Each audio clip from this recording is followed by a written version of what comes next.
Bueno, jóvenes, quiero preguntarles si logran observar el documento de Word, jóvenes. Sí, Sí, licenciado. licenciado. Sí, licenciado.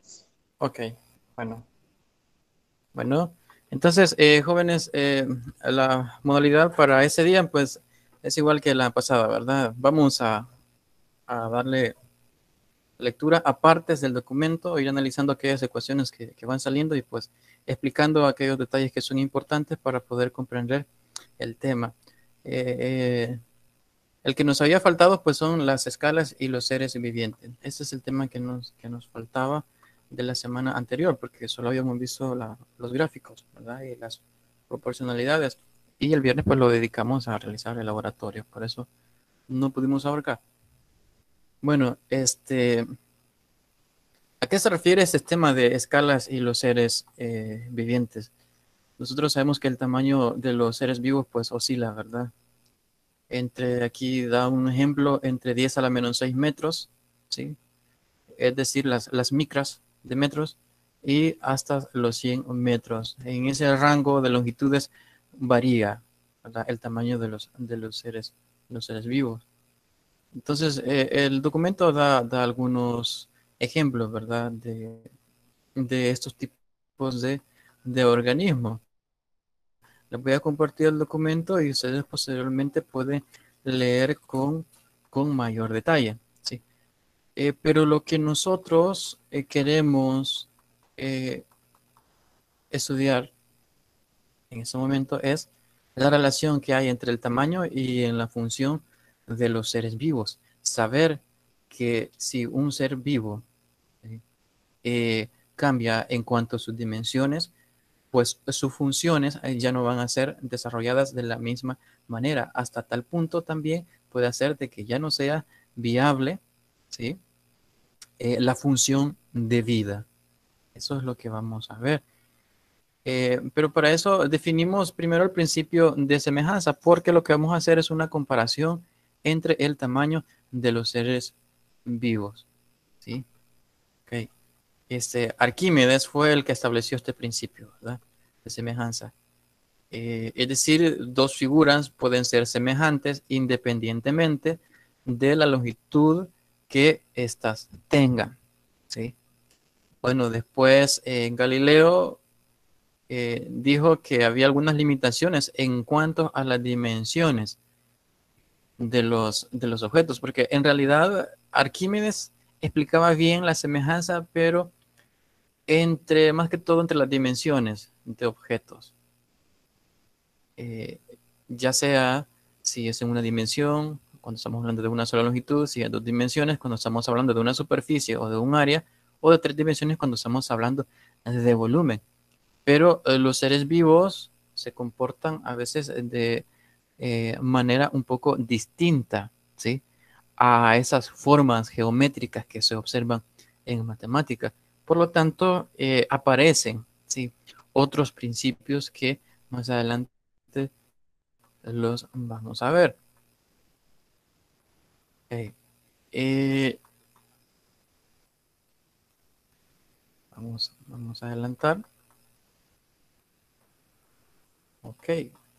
Hablando de la vida, ¿verdad? La forma responde también a restricciones de tipo funcional, a la competición de diversos factores, ¿sí? Lo que les decía, no vamos a obtener los mismos resultados, ¿sí?, analizando una forma geométrica definida o analizando la forma de un ser vivo, ¿sí? Hay ciertas restricciones de tipo funcional. Aquí dicen los animales terrestres, por ejemplo, predominan las formas cilíndricas que facilitan la locomoción, a la par que responden exigencias de las leyes de elasticidad.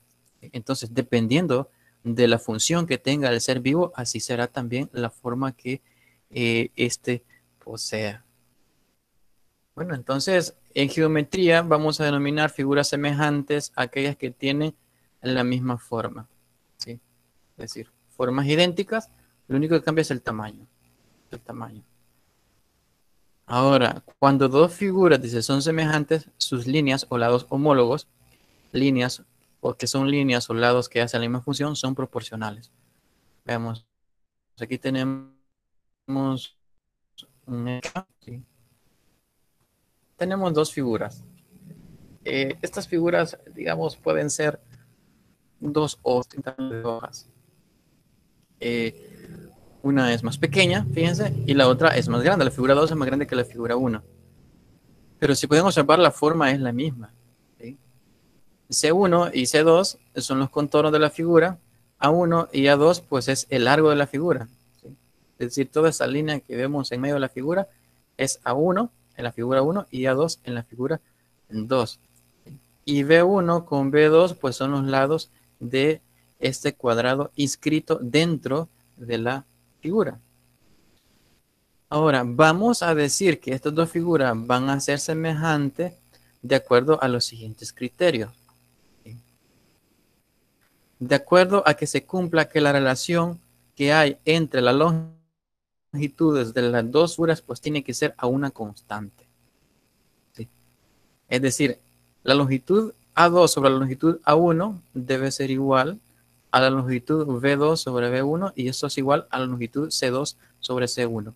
¿Qué es A, B y C? Bueno, decíamos que A es el largo de la figura, B es la longitud del cuadrado inscrito y C es el contorno de la figura. Entonces, esta relación se cumple y es igual a una constante, decimos que las figuras entonces son semejantes. Son semejantes. Ahora, a esta letra que nosotros observamos aquí, que es n, se le denomina factor de escala. ¿Sí? El factor de escala. Entonces, para encontrar la proporción que hay entre una figura y otra, pues utilizamos el factor de escala. ¿Sí?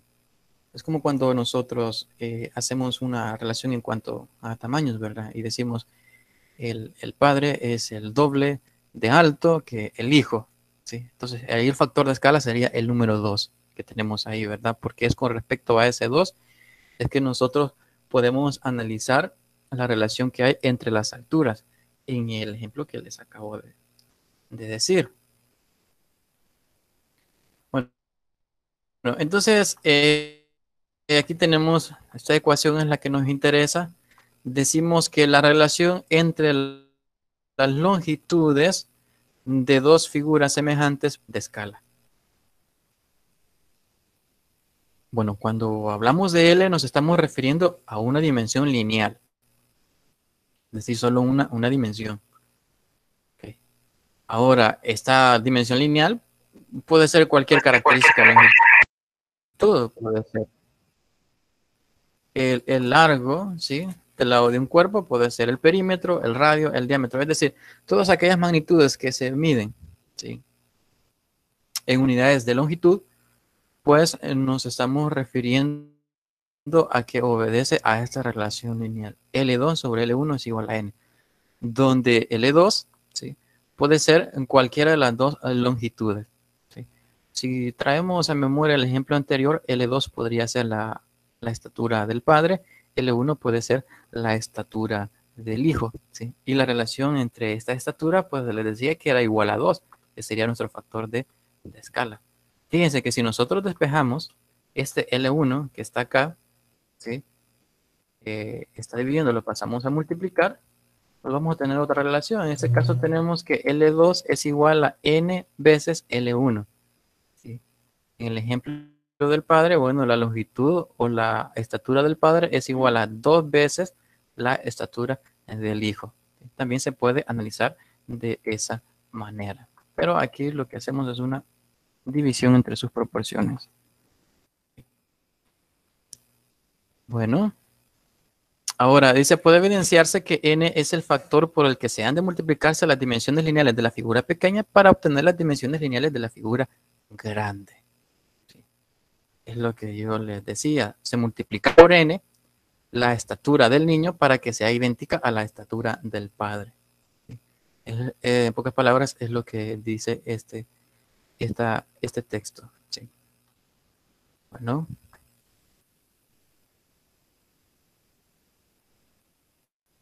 Vamos a avanzar. Ahora vamos a ver una relación entre áreas. Pero antes, jóvenes, no sé si tienen alguna duda hasta el momento en cuanto a la relación entre las longitudes. No, licenciado. Bueno, gracias. Vamos a seguir entonces, jóvenes. Ahora vamos a establecer una relación ya no entre longitudes, sino que entre áreas. Ya no vamos a trabajar una dimensión, sino que dos dimensiones. Fíjense, tenemos acá dos figuras, ¿sí? Una figura A1, perdón, una figura A1 con lados L1 y un área A1. Aquí vamos a tomar en cuenta la superficie. Y tenemos una figura 2 con lados L2, ¿sí? Un cuadrado, ¿verdad? Y un área A2. Entonces, eso es lo que tenemos acá. Eso es lo que nos dice. Siendo L1 y L2 las dimensiones lineales de las figuras 1 y 2. ¿Sí? Quizá L1 y L2 son las dimensiones. Y A y 2 dice son las dimensiones lineales. Bueno, aquí hay un error. No son dimensiones lineales, sino que son dimensiones superficiales. Estamos hablando de áreas. A1 es área 1 y A2 es área 2. De las figuras 1 y 2 respectivamente. Ahora, vamos a hacer un análisis. Fíjense, lo que tenemos acá es un cuadrado. ¿Cómo se calcula el área de un cuadrado? Bueno, multiplicando lado por lado. En este caso, para el área 1, vamos a obtener que el lado 1 por lado 1, eso nos da lado 1 al cuadrado. Significa que para encontrar el área de esa figura pequeña, nada más basta con elevar la longitud 1 al cuadrado. De la misma manera se procede con el área 2. Multiplicamos L2 por L2 y vamos a tener L2 al cuadrado. Okay. Luego tenemos lo siguiente, vamos a hacer una relación, ¿sí?, de proporción para obtener nuestro factor de escala. Dividimos área 2 sobre área 1. Usted me puede decir, licenciado, ¿y será que se puede dividir área 1 sobre área 2? Sí, se puede. Al final va a obtener las mismas expresiones. No más que cuando obtenga la expresión final, pues vas a tener que hacer un despeje para que esta n le quede como numerador, pero va a dar la misma expresión, ¿sí? Entonces, aquí convenientemente dividimos siempre la figura 2 sobre la figura 1, ¿sí? Es decir, la figura grande sobre la figura pequeña. Entonces estamos haciendo la relación entre las áreas, área mayor entre área menor. El área mayor, ¿cómo se calcula? Aquí lo teníamos como L2 al cuadrado, entonces escribimos L2 al cuadrado sobre área 1 y área 1 vale L1 al cuadrado. Entonces lo que hacemos aquí es agrupar las L. Agrupamos L2 sobre L1 entre paréntesis y elevamos al cuadrado, ¿sí? Dado que las dos expresiones, tanto el numerador como el denominador, están elevados al mismo exponente, en este caso es 2, entonces nosotros podemos sacar ese exponente afuera, ¿sí?, y colocar la fracción dentro. Bueno, entonces nosotros teníamos anteriormente que la relación entre las longitudes L2 sobre L1 era igual a N. Ahora, ¿qué pasa si hacemos L sobre L1 al cuadrado? Bueno, vamos a tener N también al cuadrado. Y L2 sobre L1 al cuadrado, pues es A al cuadrado. Y de esta manera, nosotros hemos encontrado el factor de escala que resulta de un análisis o relación entre las áreas o superficies de dos figuras. ¿Alguien tenía alguna pregunta?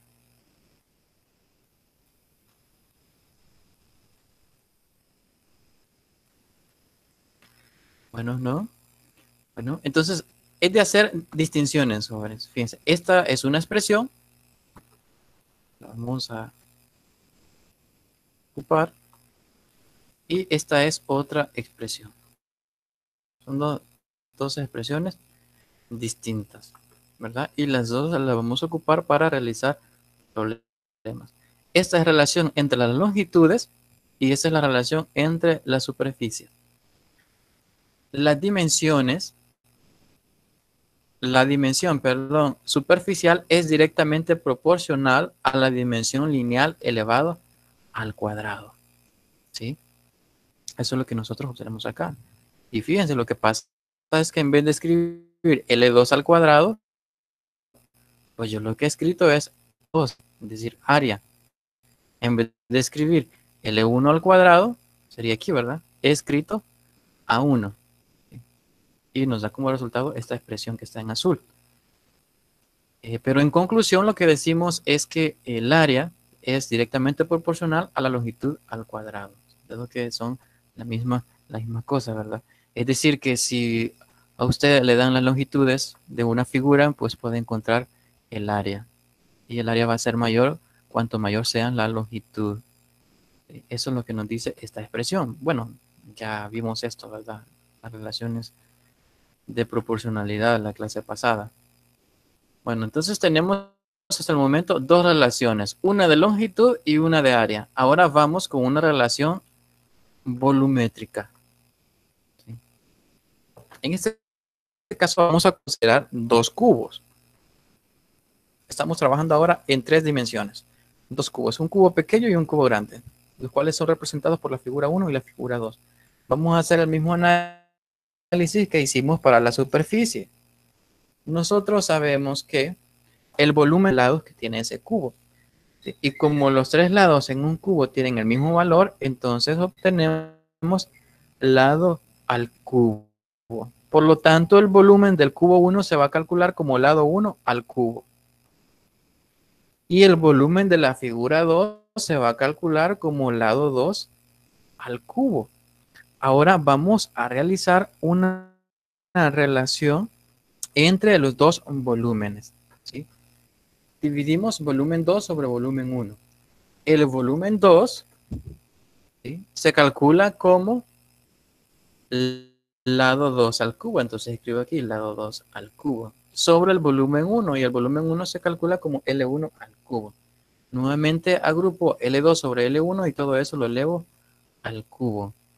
Ahora, anteriormente siempre hemos tenido esa relación, ¿sí?, que es en cuanto a la longitud. Ahora, a partir de esto, encontramos una relación con el factor de escala, pero respecto al volumen. ¿Sí? ¿Qué pasa si elevamos toda esta expresión lineal al cubo? Va a suceder lo siguiente. L2 al cubo, pues eso es volumen 2. Entonces escribimos aquí volumen 2. L1 al cubo, pues aquí te lo tenemos arriba, es igual al volumen 1. Entonces escribimos abajo volumen 1. Y al siguiente lado también elevamos n al cubo.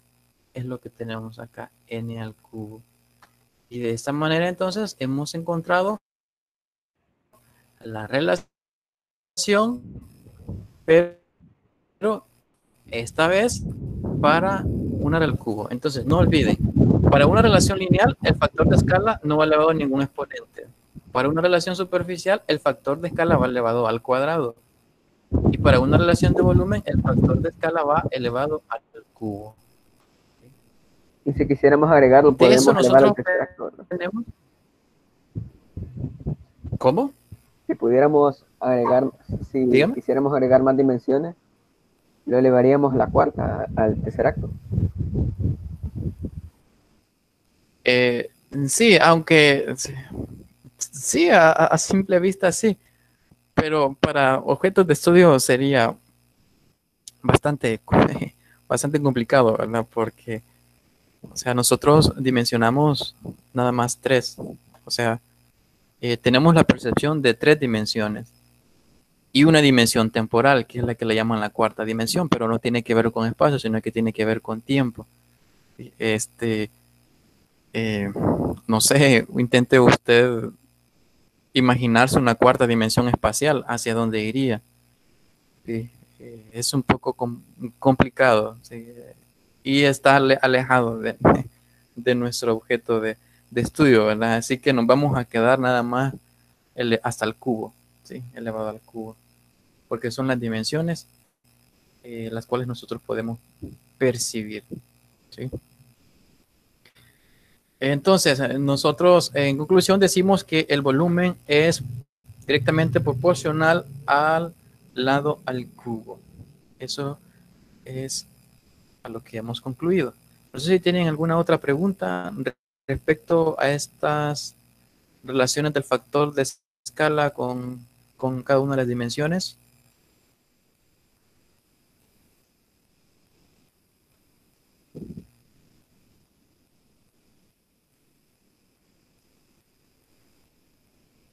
Bueno, hasta el momento, pues hemos analizado lo más básico. Si pueden observar, no hemos incluido todavía los seres vivos. Hoy sí, análisis de otras relaciones.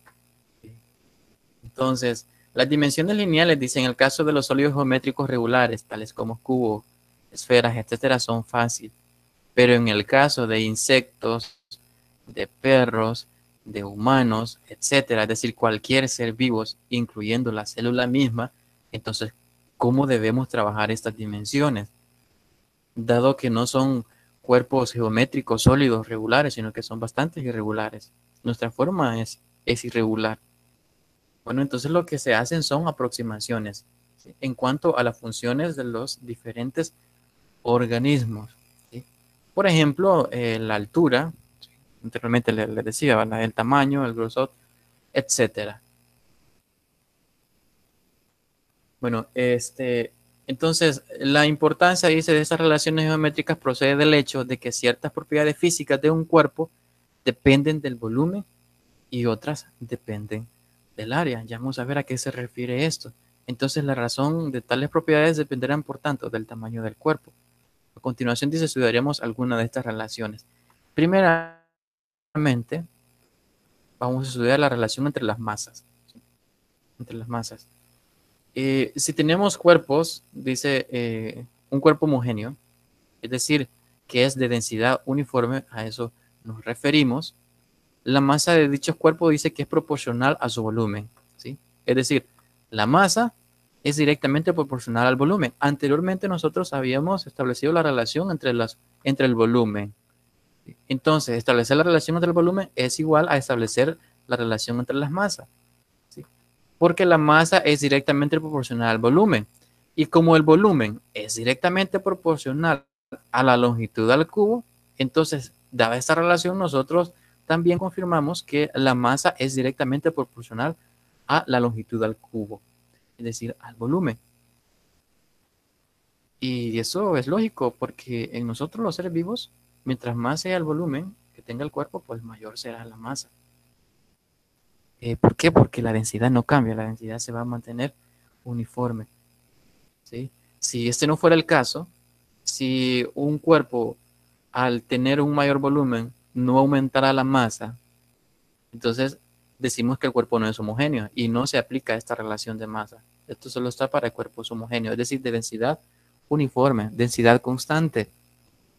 Eso sucede con los seres biológicos, es decir, nosotros los seres humanos, a medida vamos creciendo, la densidad es la misma y la densidad no cambia. Ahora, para dos cuerpos semejantes, entonces se va a cumplir que la relación entre las masas es igual al factor de escala al cubo, ¿sí? Es decir, M2 sobre M1 es igual a N al cubo. ¿Por qué N al cubo? Bueno, porque ya decimos que las unidades cúbicas están relacionadas con el volumen y el volumen es directamente proporcional y está relacionado con la masa. Entonces, al hablar de masa acá, estamos hablando también de volumen. Por eso el factor de escala en este caso está elevado al cubo, ¿sí? Entonces, esa es nuestra relación entre masas.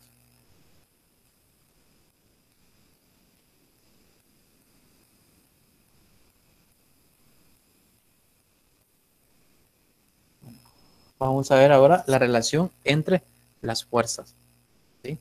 Lo que estamos haciendo, jóvenes, es asociar, ¿sí?, estas relaciones que tienen que ver ya con seres vivos con relaciones geométricas que vimos anteriormente, lo de longitud, lo de volumen y lo de área. Eso estamos haciendo. Ahora, en cuanto a la fuerza muscular, nos estamos refiriendo al número de fibras que constituye el músculo, es decir, esto es el área de sección transversal. Por ejemplo, para alguien que va al gimnasio, estamos sabedores que su brazo no va a aumentar de longitud, ese brazo se va a mantener, pero lo que va a aumentar es el número de fibras, ¿sí? No se va a poner grueso, ¿verdad? Entonces, lo que está aumentando es el área de sección transversal del músculo. Entonces, hacemos esa relación acá. Bueno, hacemos esa relación, ¿verdad? en la cual decimos que todo incremento de fuerza procede del incremento del área de la sección transversal de sus músculos. Por lo tanto, decimos que la fuerza va a ser directamente proporcional al área. Perdón. Y el área, anteriormente nosotros veíamos que es directamente proporcional a la longitud al cuadrado.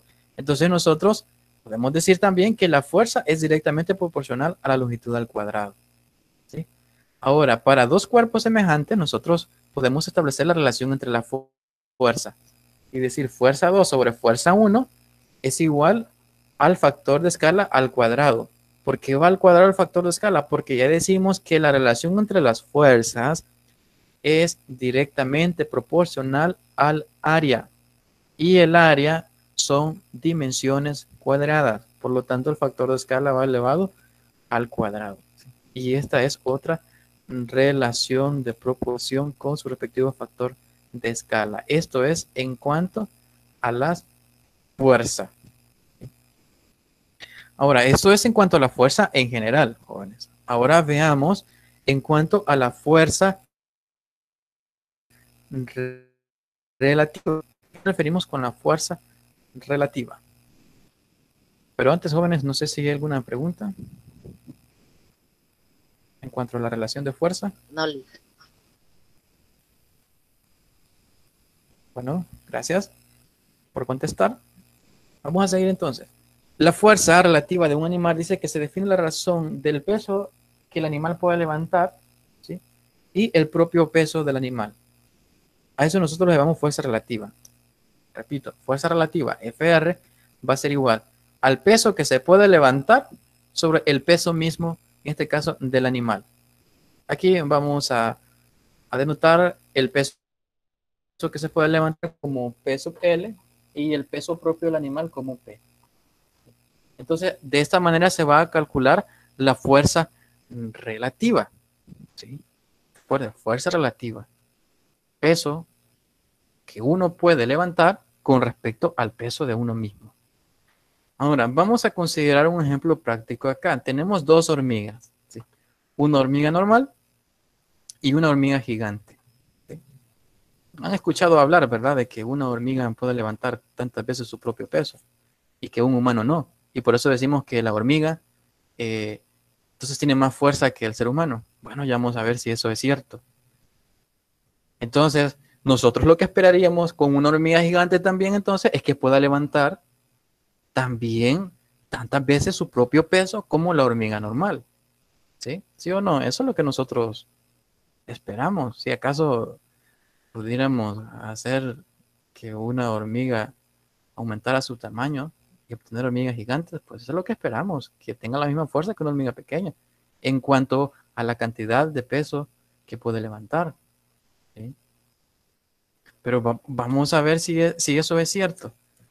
Bueno, no olviden esta expresión, por favor. La fuerza relativa es igual al peso que se puede levantar sobre el peso de uno mismo. ¿Sí? Bueno, veamos. La hormiga gigante se tiene un factor de escala con respecto a la hormiga normal. ¿Se recuerdan? Primero vamos a hacer una relación de longitudes. ¿Sí? Longitud 2 sobre longitud 1 es igual al factor de escala n. ¿Sí? Ahora, al comparar los pesos de las hormigas gigantes con la hormiga normal, vamos a obtener lo siguiente. ¿Sí? Que el peso de la hormiga gigante es igual a n al cubo el peso de la hormiga normal. ¿De dónde nosotros sacamos esto? Bueno, esto nosotros lo sacamos de la relación que teníamos anteriormente con la masa. ¿Sí? Veamos, miren, aquí está. Masa 2 igual a n al cubo. Podemos utilizar la misma expresión para el peso. El peso del cuerpo grande entre el peso del peso pequeño es igual a n al cubo. Ahora, esta M1 está dividiendo, al otro lado va a pasar a multiplicar. Por lo tanto, vamos a tener que la masa del cuerpo 2 es igual a n al cubo la masa del cuerpo 1. Y de manera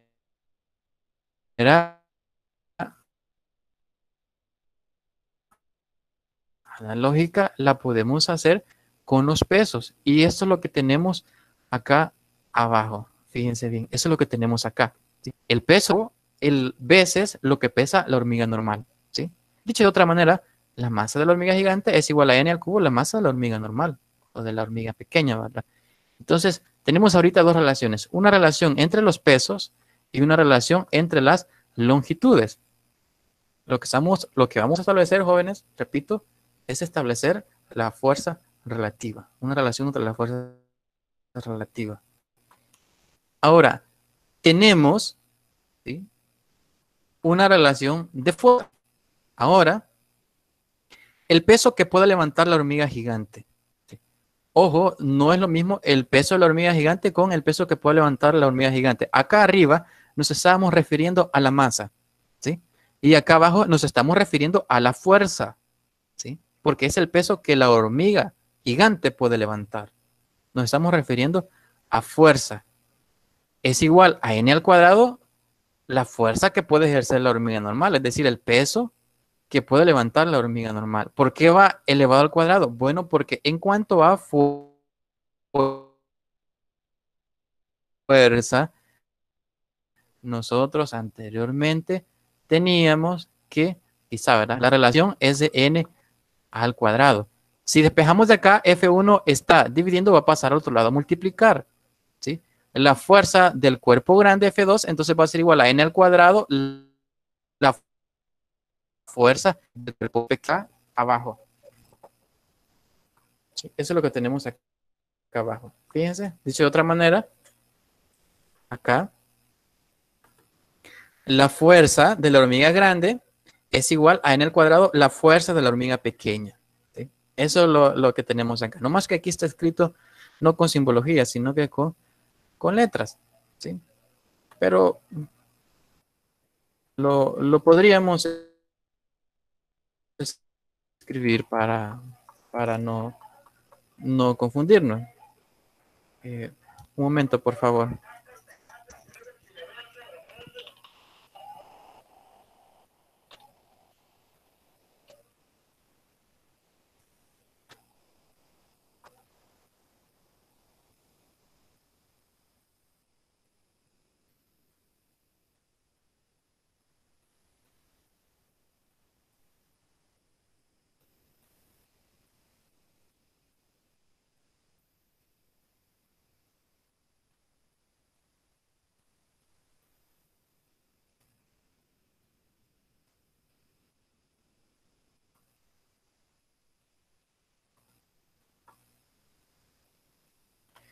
Bueno, esa es la expresión que teníamos anteriormente, jóvenes. Masa 2 sobre masa 1 es igual a n al cubo. Esta masa 1 estaba dividiendo, pasó al otro lado acá a multiplicar. Y esta expresión de acá es esta de acá arriba. ¿Sí? Pero aquí le estamos llamando peso. ¿Sí? El peso de la hormiga gigante, es decir, M2, es igual a n al cubo, el peso de la hormiga normal. Es esa relación, pero en cuanto a masas. Ahora, esta relación que está abajo, que dice el peso que puede levantar, es decir, aquí ya estamos hablando de fuerzas. ¿Sí? Y anteriormente nosotros decíamos que la fuerza 2 sobre la fuerza 1, pues iba a ser igual a n al cuadrado. Y si nosotros despejamos de ahí, vamos a tener que la fuerza 2 va a ser igual a n al cuadrado por la fuerza 1. ¿Sí? Vamos a elevar esto al cuadrado. Entonces, aquí nos estamos refiriendo a fuerza, repito. Si despejo me queda esta expresión, que es esta misma expresión que tenemos acá. Es decir, el peso que puede levantar la hormiga gigante, es decir, la fuerza que puede ejercer la hormiga gigante es igual a n al cuadrado, el factor de escala al cuadrado, la fuerza que puede ejercer la hormiga pequeña, es decir, las veces el peso que puede levantar la hormiga normal. Ahora, vamos a calcular la fuerza relativa de la hormiga gigante. ¿Sí? Repito, la fuerza relativa de la hormiga gigante. Aquí arriba tenemos que la fuerza relativa es el peso que se puede levantar entre el peso del animal. En este caso estamos analizando la fuerza relativa de la hormiga gigante va a ser igual al peso que puede levantar. ¿Cuál es el peso que puede levantar? Bueno, el peso que puede levantar es este de acá. es n cuadrado veces el peso que puede levantar la hormiga pequeña. Esto que está acá va a ser esto que está acá. Y va a ser también esto que está aquí arriba. Sí, es la misma expresión. Ahora, estamos calculando la fuerza relativa. Entonces, se divide el peso que puede levantar entre el peso de la hormiga gigante. Y el peso de la hormiga gigante, ¿a qué va a ser igual? Bueno, aquí está. El peso de la hormiga gigante es igual a n al cubo veces lo que pesa la hormiga normal o la hormiga pequeña. Eso, ¿sí? Que es esto mismo que está acá. Y también el mismo que tenemos acá. Bueno, al sustituir esos valores, vamos a obtener esto de acá. ¿Sí?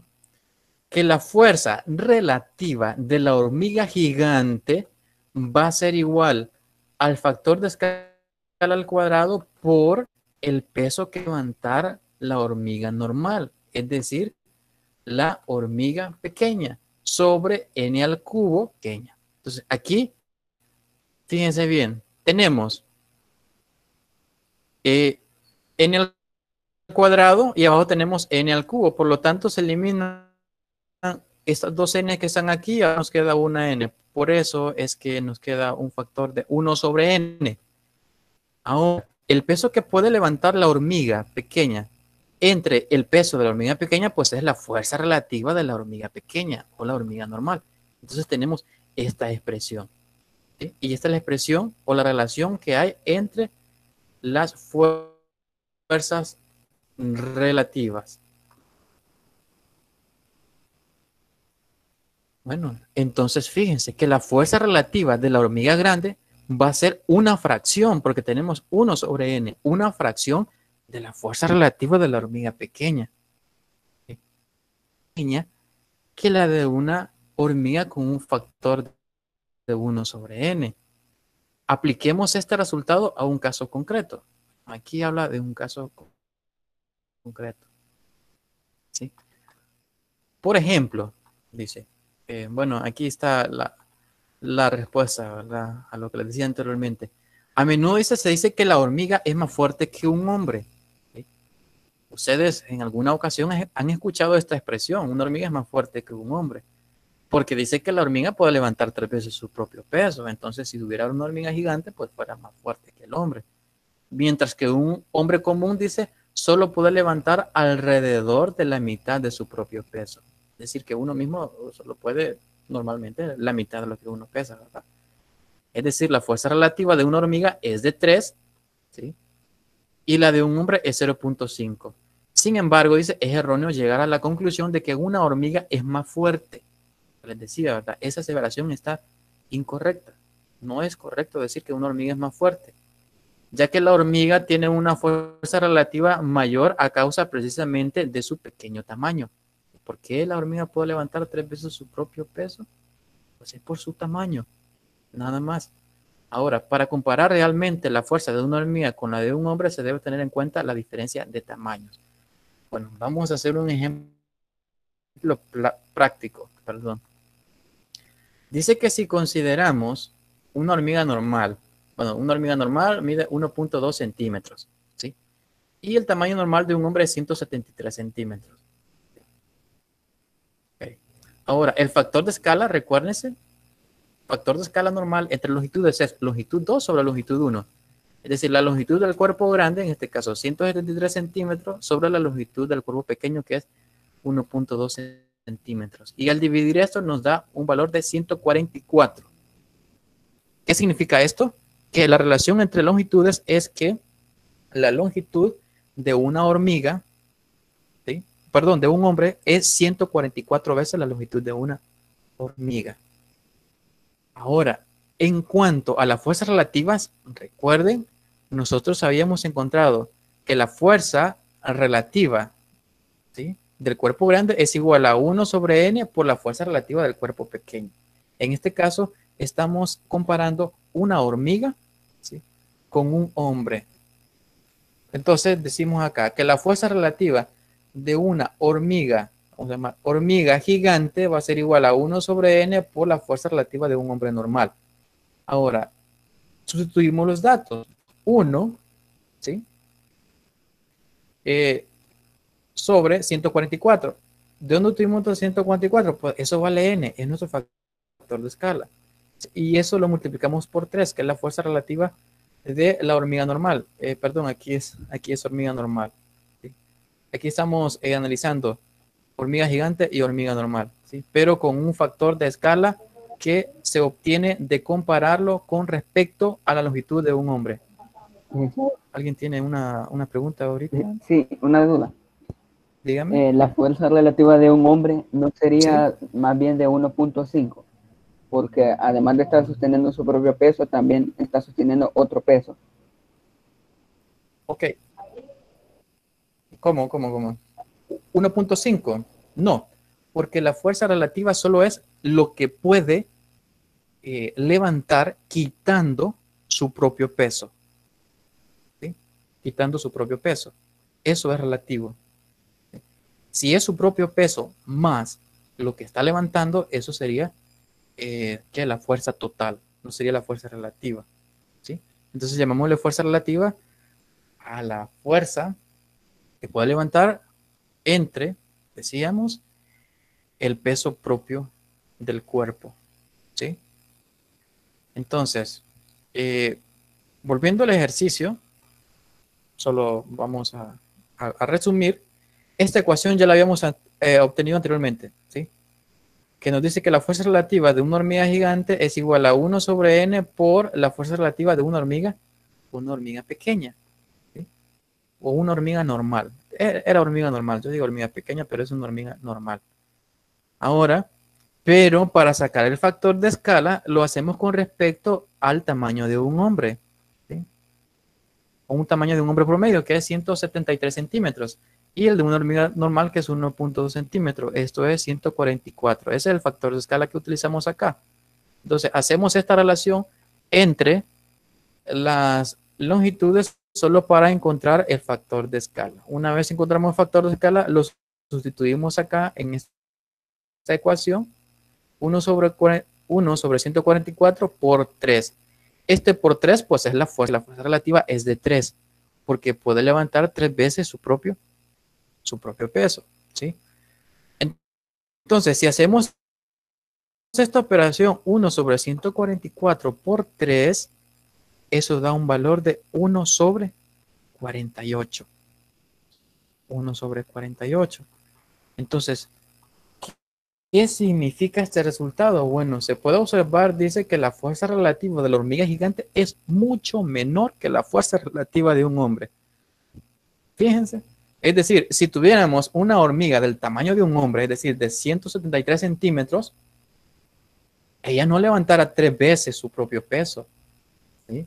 Ni siquiera levantara lo que es el hombre, que es un medio de su propio peso, es decir, la mitad de su propio peso, sino que lo único que pudiera levantar es 1 sobre 48 su propio peso, es decir, una expresión bien pequeña. Por consiguiente, dice, una hormiga es intrínsecamente más débil que un hombre. De hecho, una hormiga del tamaño humano, dice, no es una criatura biológicamente viable. Es decir, no puede existir una hormiga del tamaño de un hombre, puesto que entonces solo podría levantar 1 sobre 48 veces su peso, ¿sí? Es decir, que si pesa 48 kilogramos, ¿sí? Solo pudiera levantar 1 kilogramo, es lo mucho que pudiera levantar, ¿sí? O sea, no se podría ni siquiera levantar, dice, sus propias patas para subir encima de pequeños obstáculos.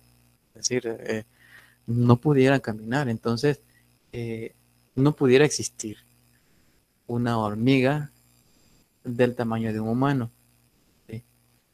Para que sea biológicamente viable, pues tendría que cambiar su forma, la hormiga. Ya no sería una forma de hormiga, porque sería otra forma, ¿verdad? Pero eso lo veremos más adelante. Entonces es incorrecto afirmar que una hormiga es más fuerte, ¿verdad? Que un hombre. En realidad no es así, un hombre es más fuerte que una hormiga. Y eso lo hemos podido comprobar con respecto a la relación, ¿sí? Que existe entre la fuerza relativa, entre esos dos cuerpos que son de diferente tamaño. ¿Y qué pasaría si cogiéramos? ¿Alguna pregunta hasta el momento, jóvenes? Perdón que le interrumpa. Hola. ¿Qué pasaría si cogiéramos un elefante al tamaño? ¿Qué pasaría si cogiéramos? Sí, ¿Qué pasaría si nosotros encogiéramos un elefante. el tamaño de un elefante? Ok. Bueno, al encoger el elefante, pues, si queremos saber qué pasa, debemos primero mencionar qué es lo que se quiere estudiar de ese elefante cuando se encoja. ¿Sí? Su relación de longitud, o su relación de fuerza, o su relación de fuerza relativa, o más adelante veremos su relación de resistencia. Si nosotros analizamos la fuerza relativa, pues vamos a observar que si es un elefante más pequeño, pues entonces va a levantar muchas más veces su propio peso, porque nosotros observamos que la fuerza relativa es inversamente proporcional al tamaño. Los seres vivos más pequeños, ¿sí?, pueden levantar más veces su propio peso que aquellos que son más grandes, ¿sí? Pero eso es por la fuerza relativa. Pero si tomamos en cuenta en su fuerza normal, pues ya podemos observar que en realidad no es mucho, ¿sí? Entonces, todo se analiza con respecto a sus dimensiones. El simple hecho de que un ser viviente pequeño pueda levantar bastantes veces, digamos, su propio peso, solo sucede porque el ser viviente es pequeño. Ya si fuera grande, eso cambia, no se mantendría. La función biológica cambia, ¿sí? A eso nos estamos refiriendo. Ok, no sé si tienen alguna otra pregunta, jóvenes.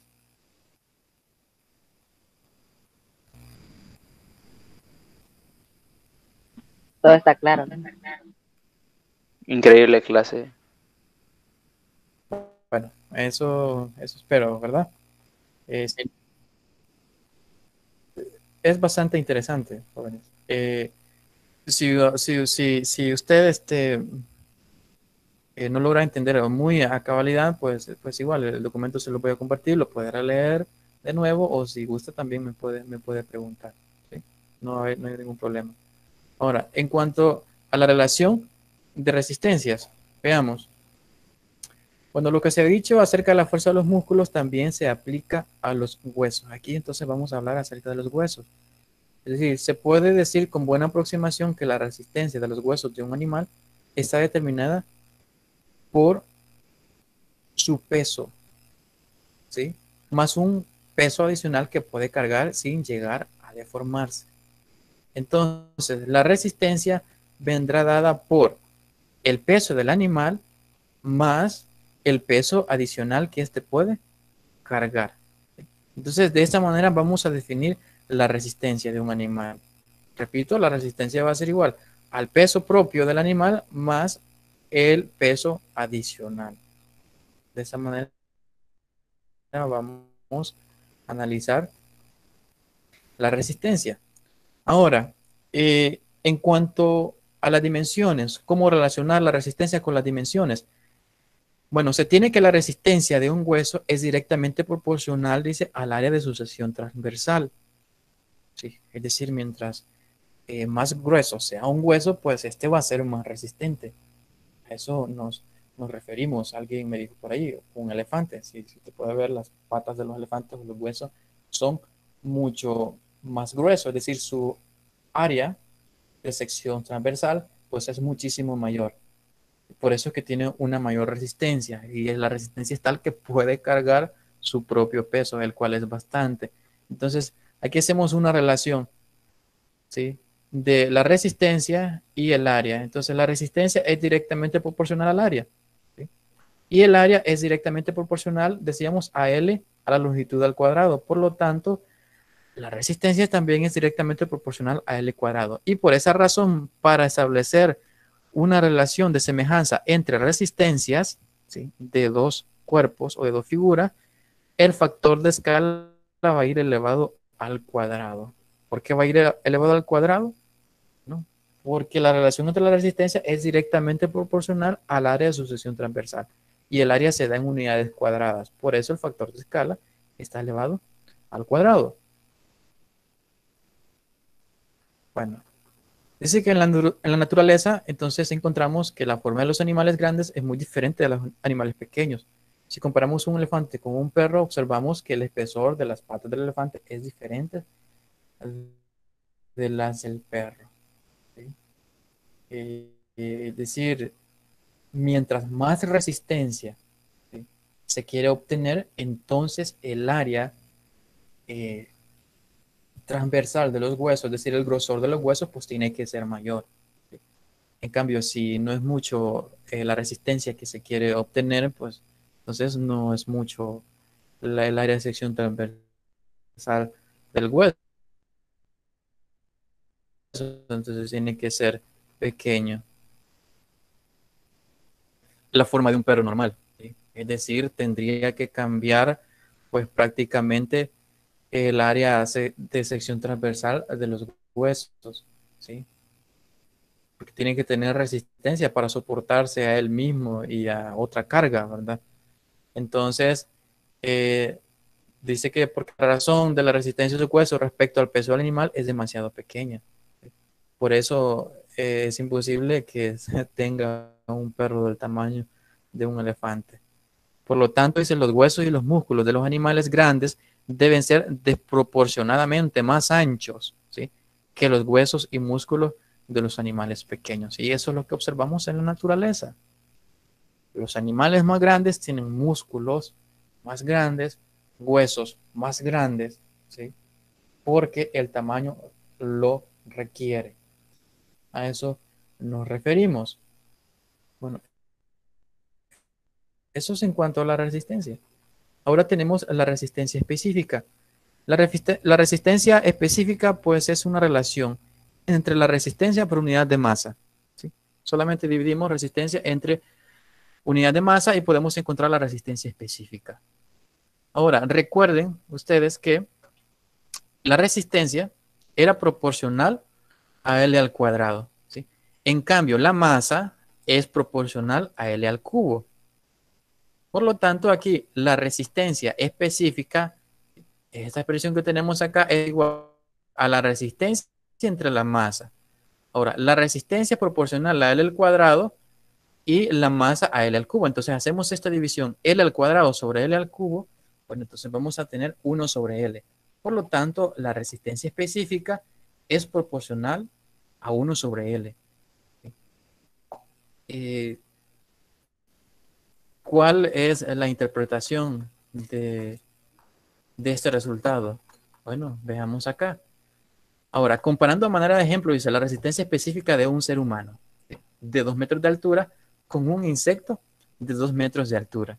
Vamos a sacar los datos. Mira, aquí tenemos la longitud del hombre o del humano, que es 200 centímetros, es decir, 2 metros, y acá la longitud de un insecto que es 2 centímetros. Ahora, la resistencia específica del hombre lo vamos a anotar como RE entre paréntesis H, y la resistencia específica del insecto como RE y entre paréntesis una I. Ahora, vamos a relacionar las dos magnitudes, ¿sí? Vamos a dividir la resistencia específica del insecto entre la resistencia específica del hombre. La resistencia específica del insecto, ¿a qué es igual? A 1 sobre LI, que es L del insecto, longitud del insecto. ¿De dónde obtenemos que la resistencia específica del insecto es 1 sobre la longitud del insecto? Bueno, eso lo obtuvimos aquí arriba. Fíjense, De la la fórmula. resistencia específica es 1 sobre la longitud. Exacto.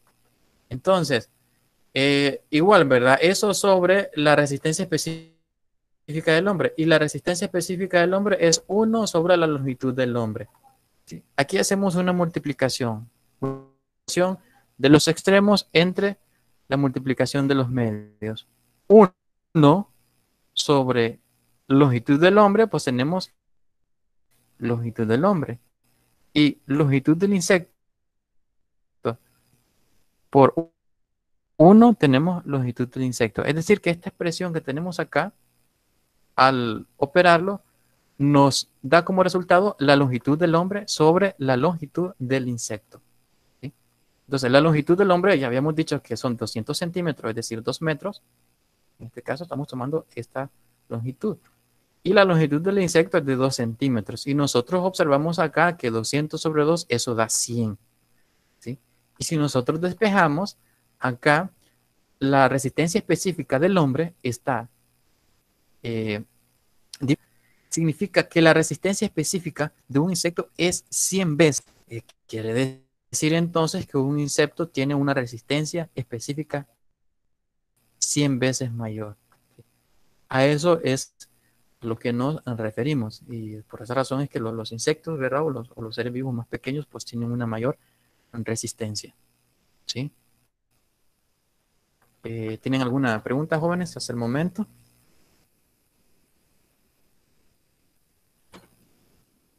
Bueno, si no hay, seguimos con requerimiento alimenticio y ok. Esa es la última, sí, de escala. Requerimiento alimenticio. Dice que otra cuestión interesante a analizar es lo que se refiere a requerimiento alimenticio. Cuando nos referimos a requerimiento alimenticio, nos vamos a estar refiriendo a la velocidad con la que se genera calor o a la velocidad con que se genera energía. No se puede denotarlo como calor o energía. Se va a denotar como QG en el cuerpo de un animal y este es proporcional a la cantidad de alimento que ingiere. Significa que a mayor requerimiento alimenticio, pues mayor será la velocidad con que se genere calor o energía. Eso es lo que tenemos acá. Cuando nos referimos a la cantidad de alimento o al requerimiento alimenticio, nos estamos refiriendo a la masa. Y este va a ser directamente proporcional a la velocidad con que se genera calor, es decir, a la energía. Ahora, en las expresiones anteriores nosotros vimos que la masa es directamente proporcional a L al cubo, longitud al cubo. Por lo tanto, el requerimiento alimenticio o la velocidad con que se genera calor, que es QG, va a ser proporcional también a L al cubo. Ahora, para dos animales semejantes, es decir, uno grande y uno pequeño, pues se va a obtener esta expresión. ¿Sí? La expresión en la que decimos del cuerpo grande sobre la velocidad con que se genera calor del cuerpo pequeño. Dicho de otra manera, el requerimiento alimenticio de un cuerpo grande sobre el requerimiento alimenticio de un cuerpo pequeño va a ser igual a n al cubo. ¿Por qué n al cubo? Bueno, eso ya lo vimos anteriormente. Es por la razón que el requerimiento alimenticio depende de la masa y la masa depende de la longitud al cubo. Y como es al cubo, entonces el factor de escala también va elevado al cubo. Okay. No olvidemos, por favor, esta expresión, la vamos a utilizar ahorita. Ahora veamos la velocidad con la cual un animal pierde o cede calor al exterior. Es proporcional al área de su cuerpo. ¿Sí? Es decir, si el área superficial de un animal es mucho mayor, pues este cuerpo va a perder mucho más calor. ¿Sí? Si el área es mayor, entonces va a perder más calor. Si el área es menor, entonces se pierde un menor calor por medio de la piel. Ahora, lo que estamos diciendo aquí es que el calor cedido al ambiente o el calor que pierde un animal, pues va a depender del área. Eso es lo que estamos diciendo y eso es lo que colocamos acá. Que el calor perdido es proporcional al área. Y acuérdense que el área es proporcional a la longitud al cubo. Por lo tanto, decimos que el calor perdido va a ser proporcional a la longitud al cubo. Ahora, para dos figuras semejantes, vamos a obtener entonces que calor perdido del cuerpo grande sobre el calor perdido del cuerpo pequeño es igual a un factor de escala al cuadrado. ¿Por qué al cuadrado? Pues ya vimos, porque en realidad esto es proporcional a la superficie. Y la superficie son dimensiones cuadradas. Ahora, vamos a analizar la cantidad de calor que pierde un animal por unidad de masa. ¿Sí?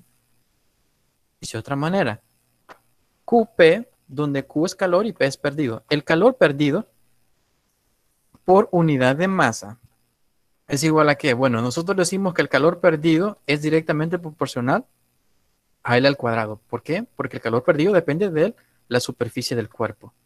Y la masa decimos que depende del volumen, y el volumen es L al cubo. Por lo tanto, dividimos L al cuadrado sobre L al cubo y eso nos da un valor de 1 sobre L. De 1 sobre L. Significa entonces que la relación que hay entre el calor perdido por unidad de masa pues es directamente proporcional a 1 sobre la longitud. ¿Qué significado tiene este resultado?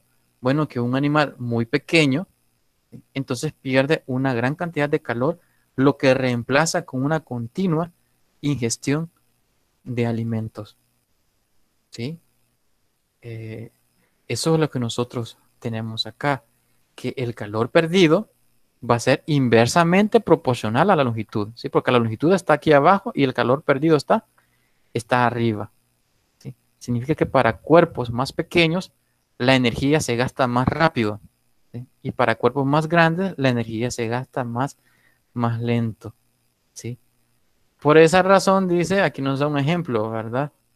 Un ratón, ¿verdad? Ingiere, dice, una cantidad diaria de alimentos que es 1/4 de su masa corporal, ¿sí? Un animal muy pequeño, la musaraña, muere de inanición si no se alimenta en un lapso de 3 horas, dice.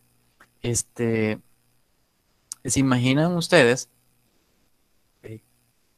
Eh, bueno, para, digamos, un niño que tiene una masa corporal de 100 libras. 100 libras. Bueno, imagínense a ese niño comiendo la 1/4 parte de su masa corporal, es decir, 25 libras de alimento, pues eso es bastante, ¿verdad?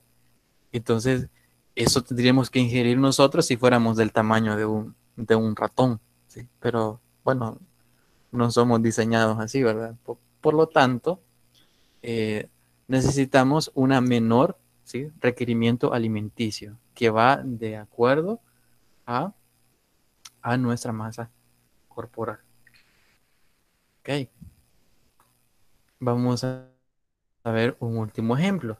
Aquí está una pregunta y nos dicen por qué se dividen las células cuando alcanzan cierto tamaño. ¿Sí? Eso todos somos sabedores, ¿verdad? La célula se divide. ¿Pero por qué se divide? Bueno, para simplificar, bueno, lo vamos a explicar desde este punto de vista físico, ¿sí? Para simplificar, consideraremos 2 células, dice, esféricas en diversas etapas de crecimiento.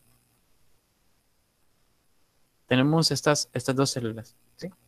Y cuando crece, pues se dividen. Pero aquí vamos a dar cuenticazo de que no se está dividiendo. Entonces, esta célula más grande, pues es más vieja, tiene un radio 2, es decir, el radio es la longitud que hay desde su centro hasta su periferia, ¿sí? Y asimismo tenemos una célula joven con un radio más pequeño. Okay. Vamos a sacar primeramente el factor de escala entre los radios, ¿sí? Recuérdense que el radio, aquí no nos estamos refiriendo a resistencia, ¿sí? Hay que tener cuidado acá. Bueno, le vamos a poner mejor longitud para que no nos confundamos con la resistencia. Aquí es longitud, jóvenes. Bueno, la longitud 2, en este caso la longitud es el radio. La longitud de la célula vieja entre la longitud de la célula nueva, pues es igual al factor de escala n. Ahora vamos a denotar la relación entre sus volúmenes. ¿Se acuerdan? Esto lo hicimos al principio.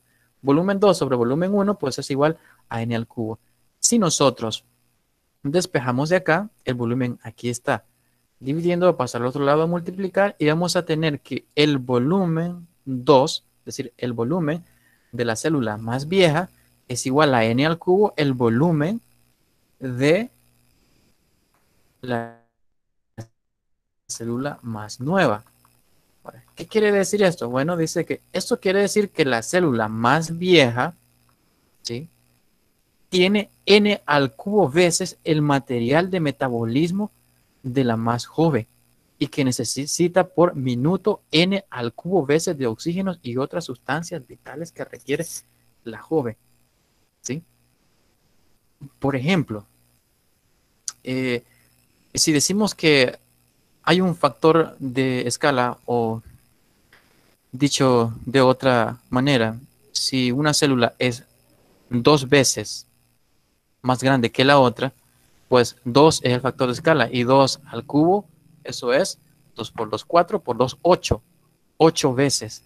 Entonces, el material metabólico de la célula más vieja es 8 veces el de la célula nueva.